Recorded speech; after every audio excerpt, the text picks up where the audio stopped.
আজ পিতৃপক্ষের অবসান। মানব সমাজে যে সময়ে নিউক্লিয়ার পাওয়ারের গবেষণার থেকেও নিউক্লিয়ার ফ্যামিলির কনসেপ্টটা অগ্রাধিকার বেশি পেয়েছে, সেই সময় দাঁড়িয়ে আজ গঙ্গার দুধারে দেখা যায় অসংখ্য মানুষের ভিড়। পূর্বপুরুষদের উদ্দেশ্যে তর্পণ করতে দেখা যায় শত সহস্র মানুষকে। সকলেই স্মরণ করছেন তার পরিবারের হারিয়ে যাওয়া একাধিক পরিজনদের। এই তর্পণের পিছনেও রয়েছে এক অদ্ভুত কাহিনী। মহাভারত অনুযায়ী কর্ণের মৃত্যু হয় কুরুক্ষেত্র যুদ্ধের সপ্তদশ দিন।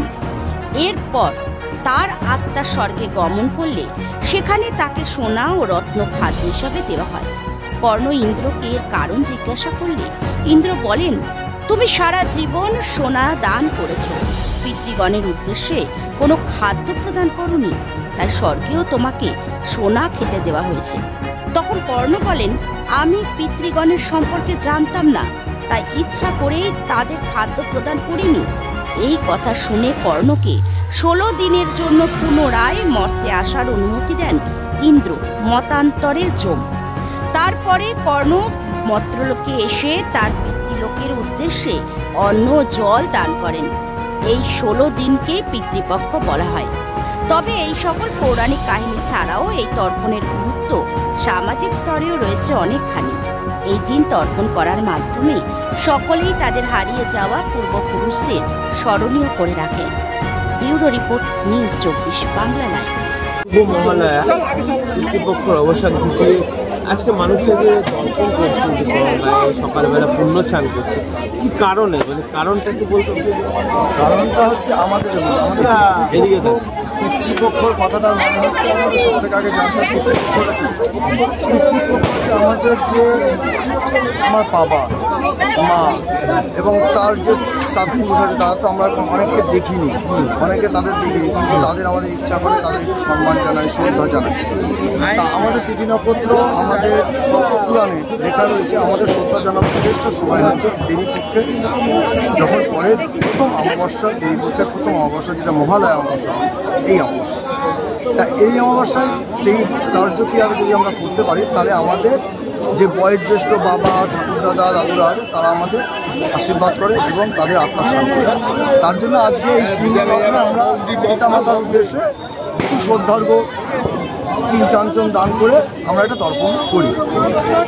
এবার এর জন্য আমাদের এটা হচ্ছে আমাদের বাগমোড়ের রাসমণি ঘাট। এই ঘাটের তো ইতিহাস সবাই মোটামুটি জানে, আর নতুন করে কিছু বলার নেই, কিন্তু এই ঘাটের একটা ঐতিহ্য আলাদা। এই ঘাটটা বহুত পুরনো প্রাচীন ঘাট। এই ঘাটে আমাদের প্রচুর আমাদের কাঁচরাপাড়া, কল্যাণী, এমনকি বাইরের নৈহাটি, বাইরের বাড়ির লোকও এসে এখানে আমাদের পুণ্যার্থীরা আসে এবং আমাদের এখানে তর্পণটা করায়। তা এই তর্পণটা জন্য আমরা সারা বছর অধীর আগ্রহে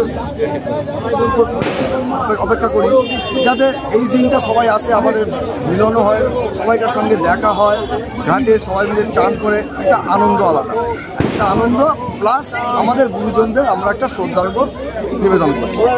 এটাই হলো এর কারণ। মহালয়ার দিনেই ঠিক? হ্যাঁ, মহালয়ার দিনে।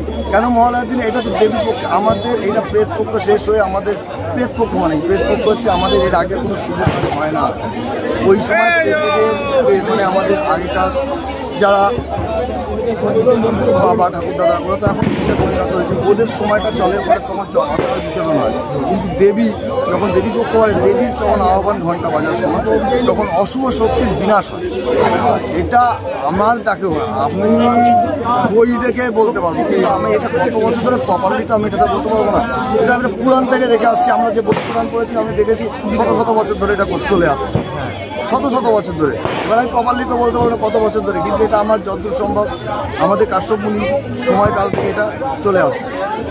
কাশ্যপ মুনির সময়কাল থেকে ঋষি মহারাজ যখন ছিলেন, ঋষি মানে বড় বড় ঋষি, আমরা যেটাকে সপ্ত ঋষি বলি, তারাও এই কার্যক্রিয়া করে।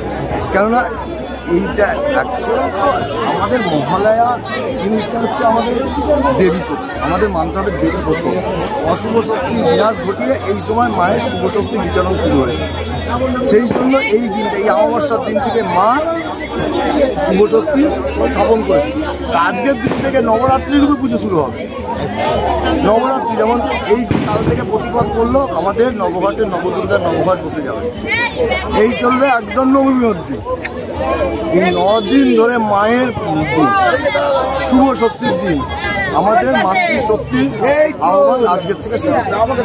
তাই জন্য আজকের থেকেই সবাই নতুন করে বাঁচার, নতুন করে চলার, নতুন করে পথ চলার শুরু। আপনার নাম? আমার নাম সৌমেন চ্যাটার্জি, বাড়ি কাঁচরাপাড়া বাবুগুলা।